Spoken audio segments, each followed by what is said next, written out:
The morning he handed me the spare key to his mother's house, he called it trust. I called it a leash, though I smiled and thanked him the way I had learned to thank him for everything. My name is Renata. His name was Victor. And by the time this story ends, you will understand why I kept a second phone taped beneath a drawer in the laundry room for almost 2 years. I want to start at the beginning because the beginning is where most people get it wrong. They think a woman like me wakes up one day and decides to destroy a man. That is not what happens. What happens is smaller, quieter, and it happens for a very long time before anyone, including the woman herself, is willing to call it what it is. Victor and I had been married 6 years when the incident with the garage happened. We had been together 9. In the beginning, he was attentive in the specific way controlling men are attentive, which looks identical to love if you have never been shown the difference. He remembered how I took my coffee. He also, within the first year, began remembering who I spoke to at parties, how long I spent on the phone with my sister, and exactly how much money left our joint account, and where it went. By year 3, I had stopped noticing the leash because it had become the shape of my life. That is the part people do not understand about control. It does not arrive as a rope around your wrist. It arrives as convenience. He handled the finances, so I would not have to worry. He drove me to work, so I would not have to deal with parking. He checked my phone because he loved me and wanted to protect what we had. Each restriction came wrapped in a reason that sounded, on its own, almost generous. The night everything changed, I had told him I wanted to visit my mother alone for her birthday without him for the first time in 4 years. It was a small thing. It should have been nothing. He listened to me say it, nodded the way men nod when they are counting the seconds until they can say no, and then told me it wasn't a good time, that his mother needed help moving furniture that weekend, that surely my mother would understand. I said I had already told my mother I was coming. He said I would call her back and reschedule. I said no. He did not hit me that night. Victor was patient in his own cruelty, patient in the way a man is patient who has never once been made to answer for anything. He simply stood up, walked to the garage, and drove my car to his mother's house 2 towns over. He left it there.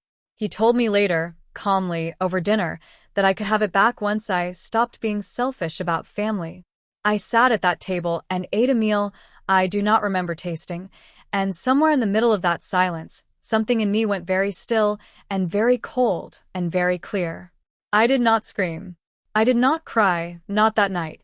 I washed the dishes, and while my hands were in warm water, I made a decision I would spend the next 22 months carrying out with a patience that, looking back, frightens me a little. I decided I would not ask Victor for anything again. Not permission. Not money. Not forgiveness.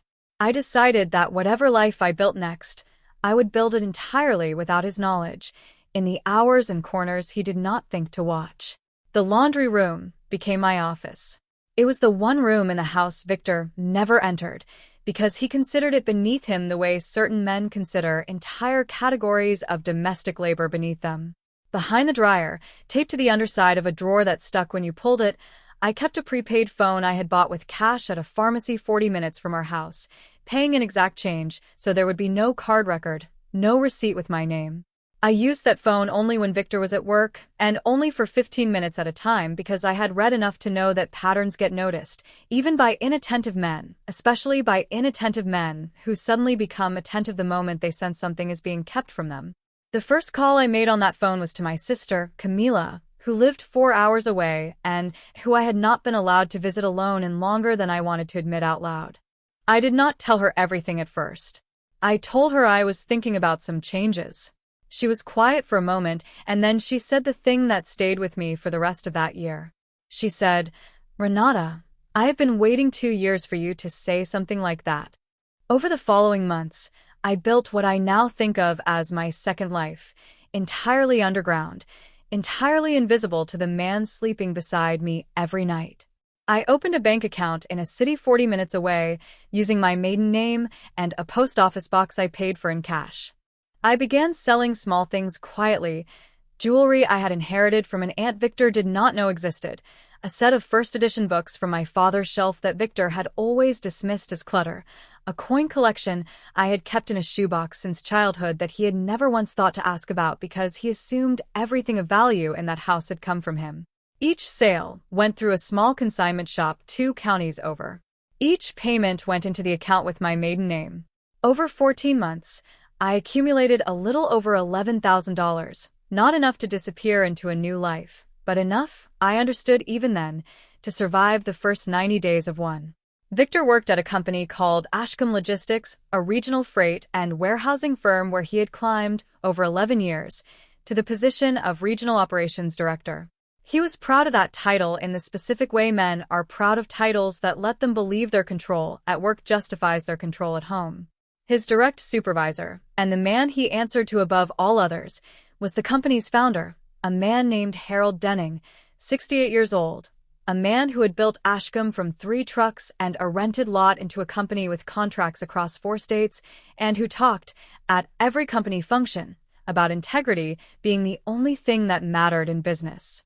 I had met Harold exactly twice in 9 years, both times at holiday parties where Victor kept a hand on the small of my back the entire evening, guiding me from conversation to conversation like a man steering furniture.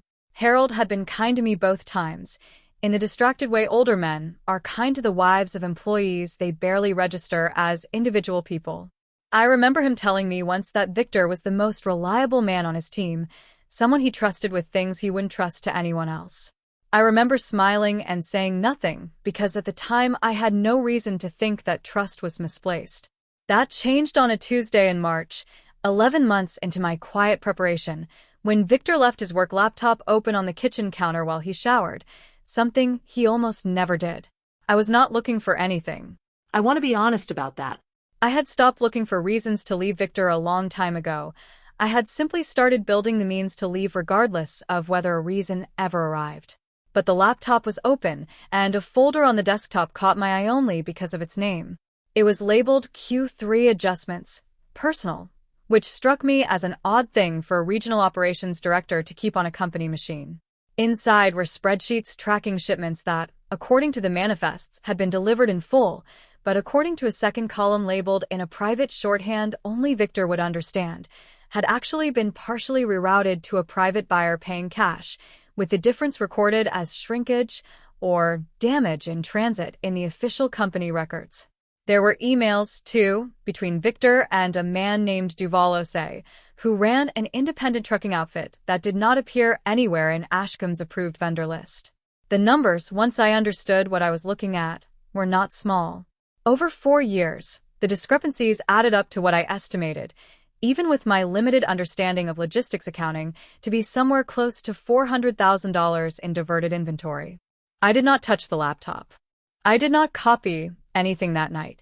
I simply closed the folder, wiped the counter where a water glass had left a ring, and went to bed beside a man I now understood, with total clarity, was stealing from the one person in his life who trusted him without reservation.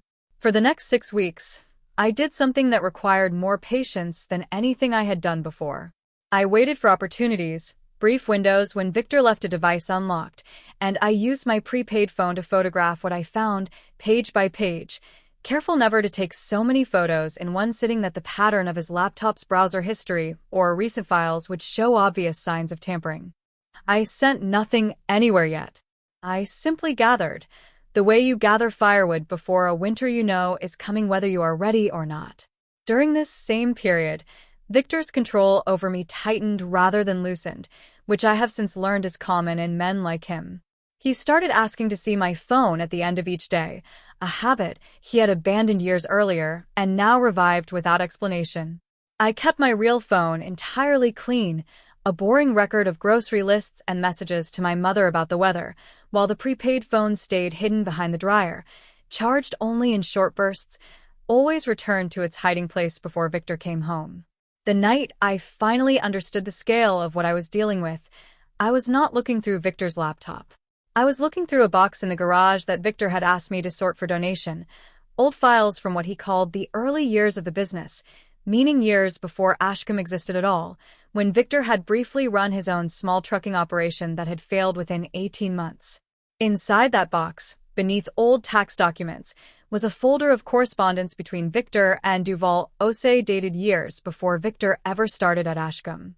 The relationship, I realized with a slow, sick understanding, was not new. Victor had known Duval since before either of them worked in legitimate freight at all, and the private buyer arrangement had simply moved with Victor into a company that trusted him completely. I called Camila that night from the prepaid phone, standing in the garage with the door closed, Victor asleep upstairs. I told her everything. She was quiet for a long time, and then she said the words that finally moved me from preparation into motion. She said, "Renata, this isn't just about you leaving him anymore. This is about a lot of people getting robbed by someone everyone trusts. You need someone who actually knows what they're looking at." The next morning, Camila gave me the name of a forensic accountant she had used years earlier during her own divorce, a woman named Odalise Ferreira who specialized in uncovering exactly the kind of hidden financial arrangements I had stumbled into. I called Odalise from a payphone outside a grocery store 40 minutes from home, using cash I had saved specifically for this purpose. She listened to my description of the spreadsheets and the shorthand columns for nearly 20 minutes without interrupting, and when she finally spoke, her voice had the careful, measured quality of someone who had heard enough cases like this to know exactly how serious it was. She told me two things I have never forgotten. The first was that what I was describing sounded like a clear and sustained pattern of inventory fraud and possibly wire fraud, given the payments Duval Ose appeared to be making into an account that did not belong to Ashcombe at all. The second thing she said more quietly. She said, "Renata, once documents like this move forward, you cannot control the outcome anymore. This will not just end your marriage. It could end his freedom. I need you to be certain that is what you want before we go any further." I told her I had been certain for almost 2 years. I had simply been waiting until I could survive being certain out loud. Over the following 8 weeks, working entirely through the prepaid phone and brief windows of opportunity, I sent Odalise everything I had gathered. The photographs of the spreadsheets, the emails between Victor and Duval, the old correspondence from the garage box that established the relationship predated Ashcombe entirely. Odalise built what she called a preliminary financial narrative, a document that laid out, in language auditors and lawyers would understand, exactly how the fraud had operated for years without detection. While Odalise worked, I made 2 more preparations of my own. The first was a consultation with a family attorney named Priscilla Okonkwo, recommended by Camila's own divorce lawyer, who specialized in domestic cases involving coercive control, a term I had never heard before that session but which described my marriage with an accuracy that made my hands shake as she explained it. Priscilla began quietly preparing documentation of the pattern of financial and physical control Victor had exercised over me for years. The confiscated car, the monitored phone, the isolation from my family, all of it building toward an emergency protective order and a filing for separation that could move the moment I gave the word. The second preparation was smaller but mattered more to me personally than anything else. I began, one item at a time, moving the last of my inherited belongings out of the house, the ones Victor had never valued enough to notice, storing them in a small unit I rented 40 minutes away under my maiden name. I was not running. I want to be clear about that distinction because it took me a long time to understand it myself. I was not running from Victor. I was simply making certain that when the day came, I would be walking toward a life that was already, quietly, waiting for me. The final piece fell into place on an ordinary Thursday when Victor's mother, a woman named Ilsa who visited every third Sunday in a camel coat and pearls she wore like armor, mentioned over dinner that Victor had recently given Duval Ose's company a much larger contract, something about consolidating warehouse routes across 2 additional states. Victor said it casually, the way men say things they believe no one else in the room is equipped to understand. Ilsa asked polite questions about logistics. I refilled water glasses and said nothing, because I already knew, with total certainty, what that expanded contract actually represented. A bigger pipeline, a bigger theft, and a bigger fall waiting for him whenever the truth finally reached the surface. After Ilsa left that night, Victor stood in the kitchen doorway and told me I had been distant lately, his voice carrying the particular warning tone I had learned to recognize over 9 years, the tone that meant a correction was coming if I did not adjust myself quickly enough to satisfy him. I looked at him and said I was tired, and I went to bed, and I lay awake beside him doing arithmetic in the dark, counting not money this time but days, because I understood by then that the end was close, and that I needed everything in place before it arrived. Odalise finished her preliminary report 2 weeks later. Priscilla filed the emergency protective order the same morning Odalise submitted her findings, quietly and independently, to both a regulatory contact she trusted and to Ashcombe's outside legal counsel, a move designed to ensure the information could not simply be buried by someone loyal to Victor inside the company. I made one final phone call myself, to Harold Denning's office directly, using my real name for the first time in 18 months, requesting a private meeting regarding what I described only as a serious matter involving company property and company trust. His assistant, a young man named Foster, asked what it concerned. I said it was personal and it was urgent, and something in my voice must have carried through the phone because he found me in opening the very next morning at 9. I dressed with more care that morning than I had dressed for anything in years. A charcoal blazer I had bought with my own consignment money, hair pulled back, no jewelry except a small ring that had belonged to my aunt, the one whose belongings had funded the first months of my quiet second life. I did not attempt to hide the thin, fading mark on my wrist from where Victor had gripped me 3 weeks earlier during an argument about a phone call to my sister that had run 4 minutes longer than he approved of. I let it show. I wanted, for reasons I did not fully articulate even to myself, for at least one man in a position of power to see it plainly before I said a single word. Ashcombe's headquarters occupied a squat brick building beside a rail yard on the edge of the city, nothing like the glass towers I had imagined for a company managing $400,000 in quiet losses. Harold's office was modest, cluttered with old freight schedules and photographs of trucks from decades earlier. He stood when I entered, the reflexive courtesy of an older man raised a certain way, and gestured to a chair without quite meeting my eyes at first, the careful politeness of someone bracing for an unpleasant conversation he could not yet name. I placed a sealed folder on his desk and slid it toward him. Inside was a summary Priscilla and Odalise had prepared together, the spreadsheets, the shorthand notation decoded into plain language, the correspondence with Duval Ose dating back to before Victor's employment at Ashcombe even began, and a cover letter explaining, briefly and without embellishment, that copies had already been provided to outside counsel and to a state regulatory contact specializing in commercial fraud. Harold opened the folder slowly. He read the first page, then the second, and I watched his face move through the same sequence I imagine every person's face moves through upon discovering that someone they trusted completely has been quietly hollowing out the thing they built for years.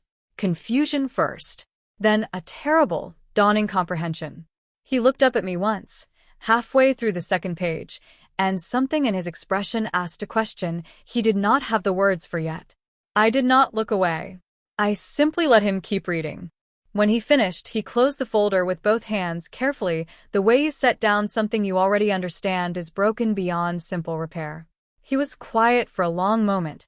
Then he asked, in a voice much smaller than the one I remembered from holiday parties, whether I was safe. I told him I was safer than I had been in 9 years, and that the documents would explain the rest.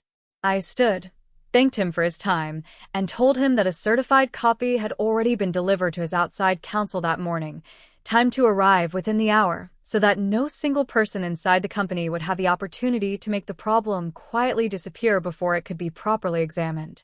Harold nodded once, slowly, already reaching for his phone as I left the room. Outside the building, I stood in the cold beside the rail yard for several minutes, not to collect myself, because I was already entirely collected, but because I wanted to remember precisely how it felt. The folder leaving my hands, the particular silence that follows the moment a powerful man understands he has misplaced his trust for years without noticing. I have thought about that silence many times since, and I still believe it is one of the most honest sounds I have ever heard a room make. Victor called at 1:30. I let it go to voicemail. He called 3 more times before 3 o'clock, each call closer together than the last, the rhythm of a man realizing, piece by piece, that something fundamental beneath his life had shifted without his permission. At 3:40, he sent a single text. It said only, "What did you do?" Not a question. He already knew in the way guilty men always already know, even before they understand the specifics of what has caught up to them. I did not answer. I drove to the storage unit 40 minutes away and sat for a while beside the boxes that held what remained of my life before Victor. The coin collection now mostly sold, my father's books gone to new shelves, but the shoebox itself still there, empty now, kept only because I could not yet bring myself to throw it away. Then I drove home, because Priscilla had advised me to maintain a normal routine until the protective order was formally served, and because I wanted, for one final evening, to walk through that house as a woman who understood exactly what was coming, and Victor did not. He came home late that night, quieter than I had ever seen him, and did not mention the folder or the call or the text.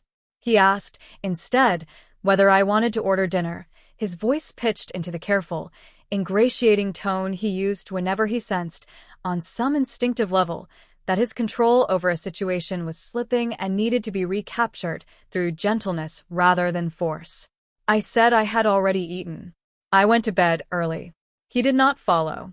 The protective order was served the next afternoon while Victor was at work, delivered by a process server to Ashcombe's front desk directly, a detail Priscilla had arranged deliberately, understanding that the humiliation of receiving it publicly, in front of colleagues, would strip away any illusion of quiet containment Victor might have hoped for. By the time he arrived home that evening, he already knew, from a panicked call with Harold's assistant, that the fraud investigation had moved forward independently and that outside counsel had already frozen several accounts connected to the Duval-Osei arrangement. He arrived home to find the locks changed, a legal notice taped to the door explaining the protective order and his obligation to stay away from the property, and a single suitcase of his immediate belongings, packed by Priscilla's office and left on the porch exactly as the order required. I watched from an upstairs window as he stood on the front steps reading the notice twice, then a third time, his shoulders dropping in the specific way a man's shoulders drop when he finally understands that a story he believed he still controlled had, in fact, ended months earlier in a laundry room, behind a dryer, without his knowledge. He did not attempt to come inside. He picked up the suitcase, stood on the porch a moment longer than necessary, and left without knocking, without calling out, without any of the performance of anger I had half expected after 9 years of watching him perform control in every other circumstance. I understood, watching him walk to his car, that the version of Victor who needed an audience only existed when he believed the audience still belonged to him. The following months moved faster than the 2 years that preceded them. Odalise's report, combined with the documents Priscilla had filed, became the foundation of a formal state investigation into Ashcombe's freight discrepancies. Duval-Osei's operation was subpoenaed within 6 weeks. Victor was placed on administrative leave within 10 days of the protective order being served, and terminated entirely once Harold's outside counsel confirmed the scale and duration of the diverted inventory. I was told, secondhand, through Priscilla's office, that the total losses eventually calculated closer to $520,000 once investigators traced the full scope of the arrangement back through Victor's earlier, failed trucking company. I did not attend any of the criminal proceedings that followed, though Camila did, twice, and reported back to me afterward in a tone I can only describe as quiet satisfaction. Victor took a plea agreement rather than risk a trial, accepting restitution obligations that would follow him for years and a suspended sentence contingent on continued compliance. Neither Camila nor I expected him to maintain gracefully, though that, by then, was no longer my concern to carry. Ilsa called me once, 3 weeks after Victor moved out, her voice stripped of the careful superiority she had always worn like her camel coat. She asked whether I had known, before any of it became public, what her son had been doing. I told her the truth, that I had known enough to understand it needed to stop, and that I was sorry it had taken this particular shape to accomplish that. She was quiet for a long moment, and then she said something I had not expected from her in 9 years of Sunday dinners. She said she was sorry, too, for the way she had looked at me all those years, measuring me against a standard her son had never once met himself. We did not speak again after that call, but I have thought of it often, the way an apology can arrive years too late and still, somehow, matter. I moved into a small apartment 2 towns from the house Victor and I had shared, close enough to keep my job, far enough that I stopped, within a few months, flinching at the sound of a car door closing in the evening. Camila helped me carry the last of my boxes up 2 flights of stairs on a gray Saturday in early spring, and when we finished, we sat on the floor of my new living room, surrounded by the coin collection I had kept back from sale, the shoebox that had once held 22 months of quiet evidence, now finally empty and finally, truly, just a box. I think often about the woman I was the night Victor drove my car to his mother's house and left me standing in an empty garage with nothing but my own hands and a decision I had not yet fully made. I think about how long it took me to understand that patience, when it is chosen rather than simply endured, becomes its own form of power. I did not destroy Victor. I want to be precise about that because precision matters to me now in a way it did not always used to. Victor destroyed the trust of a man who believed in him for 11 years, and the trust of clients who never knew their goods were quietly disappearing off the backs of trucks they paid good money to fill. I simply stopped protecting him from the consequences of what he had already done, one photograph, one document, one quiet phone call at a time. The most dangerous thing a man like Victor can do is assume that a woman standing silently in his kitchen has nothing running beneath her stillness. I had 2 years running beneath mine, and by the time he understood that, the story had already been finished, filed, and delivered, in an office that smelled like old freight schedules, by a woman he had once described, without irony, as someone who needed him to explain the world to her.